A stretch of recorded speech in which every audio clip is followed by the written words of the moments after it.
ગુજરાત 18 લાઈવમાં આપનું સ્વાગત છે। વડોદરા શહેરના પોલીસ કમિશનર કચેરી ખાતે વિદેશ જવાના નામે છેતરપિંડી અંગે ભોગ બનેલા યુવકો શહેર પોલીસ કમિશનરને રજૂઆત કરવા માટે પહોંચ્યા।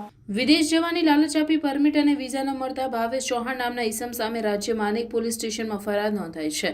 ત્યારે હજુ પણ આ આરોપી પોલીસ પકડથી દૂર છે અને તેને ઝડપી લેવામાં આવે અને તમામ લોકોને પોતાના નાણાં પરત મળે તેવી આશા સાથે વડોદરા શહેર પોલીસ કમિશનરને રજૂઆત કરી છે અને આરોપીને કડકમાં કડક સજા થાય તે માટે માંગણી કરી છે। મારું નામ પંચાલ ગૌરવ છે।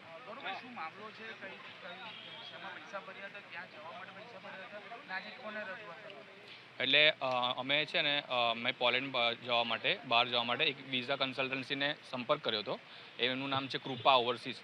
એમના માલિક છે ભાવેશ ચૌહાણ અને મેં પોલેન્ડ જવા માટે એમને ફાઇલ સોંપી હતી કે વર્ક વિઝાની ફાઇલ તમે કરી આપો। એમણે કીધું કે આ થઈ જશે 3 મહિનામાં તમારી ફાઇલ વિઝા બધું આવી જશે। પણ પછી 3 મહિનાના થયા, સમય જતાં 11 મહિના થઈ ગયા, એમને કોઈ વિઝાનું ફાઇલ મારી જોડે કંઈ કર્યું નહીં। એટલે પછી મેં એમની જોડે માંગણી કરી પૈસાની કે ભાઈ તમે 3 મહિનાનું કમિટમેન્ટ કર્યું હતું એ ફૂલફિલ કરતા નથી, હવે મારે ક્યાં સુધી રાહ જોવાની પોલેન્ડ માટે બહાર જવા માટે, તો તમે મારા પૈસા પાછા આપો। તો પછી એ ભાઈ ખુલ્લી દાદાગીરી એકદમથી કરવા લાગ્યા કે ભાઈ તને તારા પૈસા પાછા નહીં મળે, 1 રૂપિયો પાછો નહીં મળે, તારે જે કરવું એ કર, બરાબર છે, પોલીસમાં જો તો પોલીસમાં જા અને કોર્ટમાં જો તો કોર્ટમાં જા, ખુલ્લી દાદાગીરી કરવા લાગ્યા। અને પછી પાછળથી જાણવા મળ્યું કે મારા જેવા ઘણા બધા લોકો છે જેમની સાથે બી આવું જ કર્યું છે, પૈસા લીધા છે અને કોઈ કામ નથી કરતા એ લોકો। અને પછી અમે લોકોએ વડોદરામાં જેપી પોલીસ સ્ટેશનમાં FIR કરી અને એ લોકોએ જેપી પોલીસ સ્ટેશનવાળાએ તપાસ બી હાથ ધરી છે। પણ એ પાર્ટી હવે ટોટલી અંડરગ્રાઉન્ડ છે, બહાર નથી આવી રહ્યો અને પોલીસવાળા પ્રયત્ન કરે છે પણ હજુ બી એ અંડરગ્રાઉન્ડ જ છે। એટલે મારે ખાલી એટલું જ કહેવું છે કે ભાઈ અમને ન્યાય અપાવો, અમારા પૈસા પાછા અપાવો। આ કંપનીનું નામ છે કૃપા ઓવરસીઝ। એમના માલિકનું નામ છે ભાવેશ ચૌહાણ। 4 જગ્યાએ એમની ઓફિસ છે, સુરત, અમદાવાદ, કરજણ અને વડોદરા એમની હેડ ઓફિસ છે। લગભગ મારો અનુમાન બોલતો હોય તો લગભગ 200-250 જેવા છોકરાઓ હોઈ શકે છે, પણ એટલા હજુ બહાર નથી આવ્યા, પણ એનાથી બી વધારે હોઈ શકે છે। કરોડોનું કૌભાંડ છે આ તો। અને બરોડાના જ અમુક એવા વ્યક્તિ છે, અહીંયા સામે જ છે, એમના એક વ્યક્તિના તો 14 લાખ રૂપિયા છે અને અમદાવાદમાં બી એવા ઘણા બધા વ્યક્તિ છે જેના 12, 15 લાખ, 20 લાખ રૂપિયા છે।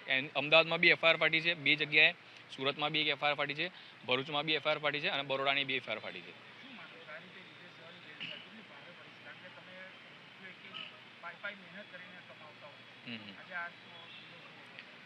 એટલે અમે બહાર જવાની આશાએ અમે વિશ્વાસના બેઝ પર અમે જે પૈસા આપતા હોઈએ છીએ, પણ અમુક વ્યક્તિઓ અમારા વિશ્વાસની સાથે રમી જાય છે અને પછી અમારી જોડે છેતરપિંડી કરે છે અને પછી અમારા સપનાઓ એ થઈ જાય છે। હવે આ તો અમારી અમાઉન્ટ તો કમ્પેરેટિવલી બહુ નાની છે, પણ જે લોકો વ્યાજે પૈસા લાવતા હોય છે કે એવી વસ્તુઓ અમુક ઘર ગીરવે મૂકીને સોનું વેચીને પૈસા લાવતા હોય છે, એમને તો બિચારાઓને એકદમ વધારે તકલીફ પડે। એ તો કોઈ ખોટું પગલું બી ભરી શકે।